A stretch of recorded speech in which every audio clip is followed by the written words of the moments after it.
Assalamualaikum warahmatullahi wabarakatuh. Bersyukur kepada Allah Subhanahu wa taala, sampai detik ini Allah masih memberikan kita kesehatan. Salawat berkah salam tak lupa pula kita haturkan kepada junjungan kita Nabi Muhammad sallallahu alaihi wasallam dengan ucapan Allahumma sholli ala Muhammad wa ala ali Muhammad.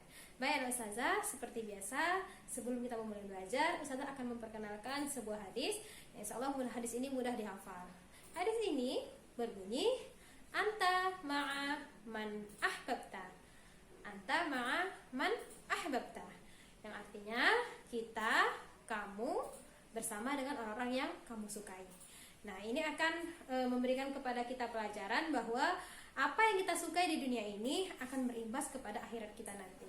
Misalnya kita menyukai guru-guru kita yang soleh dan soleha, menyukai orang-orang yang bertakwa kepada Allah. Nah, misalnya kita menyukai atau menteladani Rasulullah, maka kita insya Allah akan bersama Rasulullah SAW di akhirat nanti.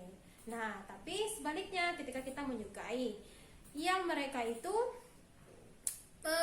mencintai dunia, misalnya mencintai artis-artis Korea, atau misalnya mencintai pemain bola yang kita sukai, atau artis-artis yang saat ini lagi hit misalnya, atau game-game kita sukai. Nah, berarti ya siap-siaplah nanti kita akan bersama mereka di yaumil mahsyar. Baik, anak Ustazah, semoga bisa dimengerti dan Ustazah bisa mengaplikasikan dalam kehidupan sehari-hari. Silakan tonton pelajaran kita selanjutnya.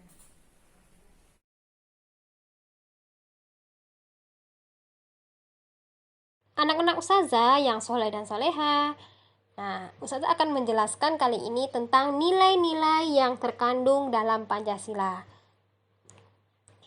Nah, sila yang pertama itu yaitu sila ketuhanan yang Maha Esa. Nah, ini Ustazah mengulik-ulik kembali kisah kenapa menjadi sila ketuhanan yang Maha Esa. Nah, dalam Jakarta Charter ya, sudah dijelaskan juga di pembahasan-pembahasan sebelumnya. Dulu bacanya bukan ketuhanan yang Maha Esa, tapi ketuhanan dengan menjalankan syariat Islam bagi para pemeluknya.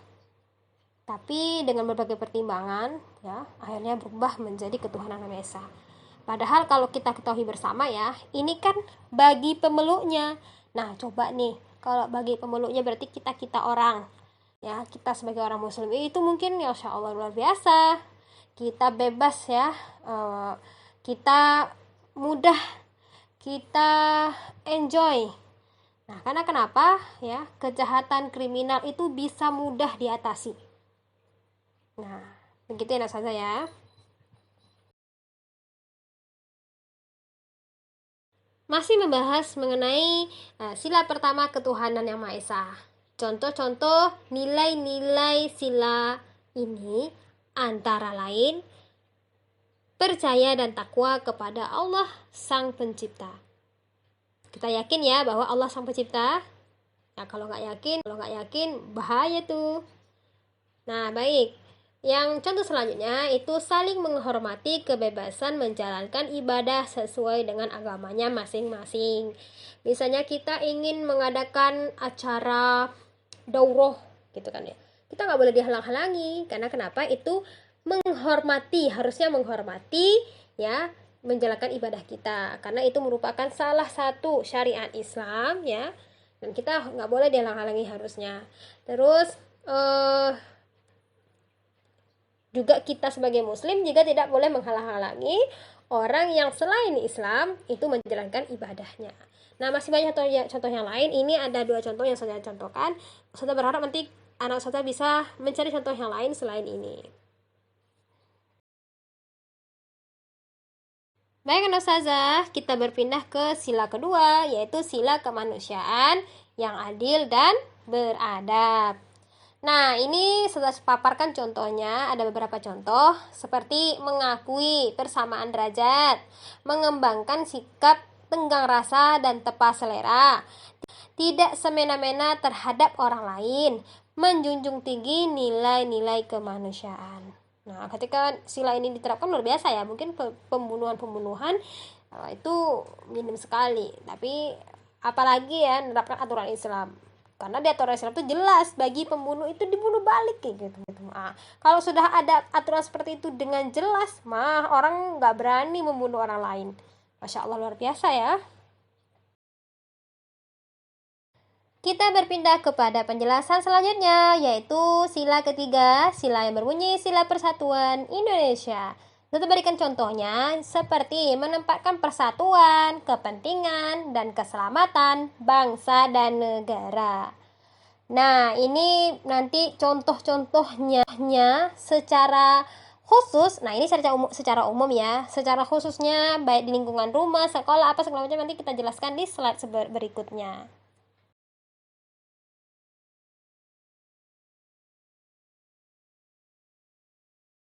Slide berikut ini itu menjelaskan mengenai sila kerakyatan yang dipimpin oleh hikmat kebijaksanaan dalam permusyawaratan perwakilan. Ini sila keempat ya. Nah, ini waktu SD, SMP sampai sekarang ya masih dijelaskan masalah ini. Kalau Ustazah bilang ini sudah hatam semua anak Ustazah.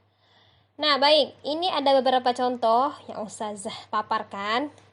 Itu yang pertama, contohnya mengutamakan musyawarah ketika misalnya terjadi permasalahan di masyarakat, misalnya teknis pembuatan jembatan yang sudah roboh. Nah, itu harusnya itu musyawarah. Atau misalnya nih teknis bagaimana cara membagikan kupon kurban misalnya. Nah, itu juga dimusyawarahkan. Atau panitia kurban. Nah, ini berhubung karena kita pasca kurban ya, hari raya kurban, makanya saya jelaskannya seperti itu.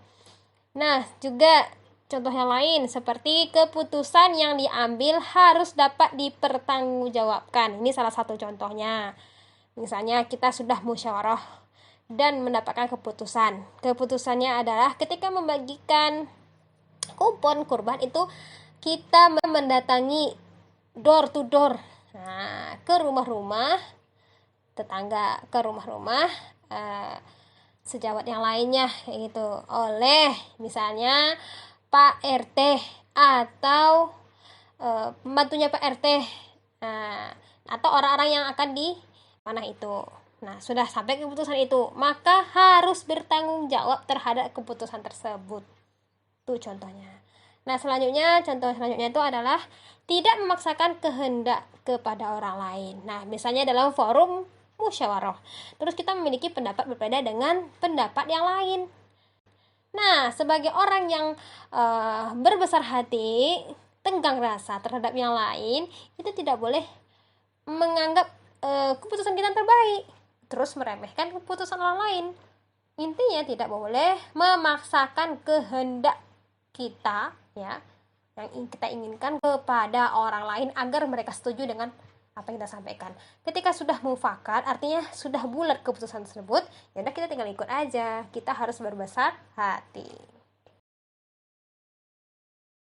Nah, tadi sudah kita jelaskan nih satu persatu dari nilai-nilai Pancasila, baik dari sila pertama, kedua, ketiga, keempat, sampai kelima. Nah, sekarang sudah kita pahami ya, apa-apa contoh dari sila pertama, kedua, ketiga, keempat, sampai kelima. Nah, sekarang kita membahas mengenai penerapan dari lingkungan tentang Pancasila tersebut. Nah, lingkungan sekolah, lingkungan rumah, lingkungan masyarakat itu memiliki perbedaan-perbedaan dalam penerapannya. Nah, kalau contoh di sekolah misalnya mematuhi peraturan-peraturan yang terdapat di sekolah. Nah, anak ustazah pasti memahami ya, karena ini ketika kita belajar efektif sebelumnya itu sudah berkali-kali disampaikan mengenai peraturan sekolah. Terus misalnya mengerjakan tugas-tugas yang diberikan oleh guru.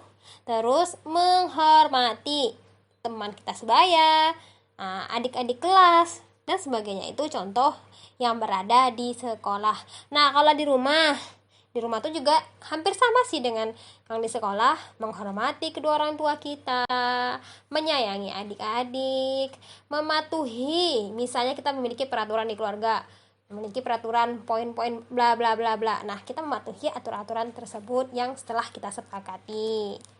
Nah, kalau di masyarakat, di masyarakat ini misalnya yang contoh sebelumnya kita sudah berikan, misalnya ada musyawarah ya terhadap permasalahan, terus kita misalnya diundang ya hadir, terus misalnya ada pengumuman gotong royong di masyarakat ya kita hadir juga, terus ya saling menghormati sesama tetangga kita.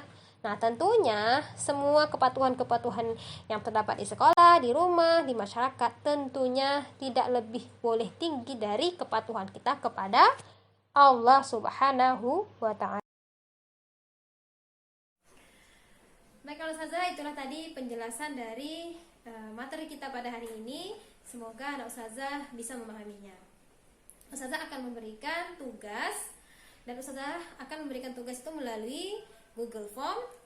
Silakan diisi. Baik, Ustazah akan tutup materi kita pada hari ini dengan doa penutup majelis. Subhanakallahumma wa bihamdika asyhadu an la ilaha illa anta astaghfiruka wa atubu ilaik. Assalamualaikum warahmatullahi wabarakatuh.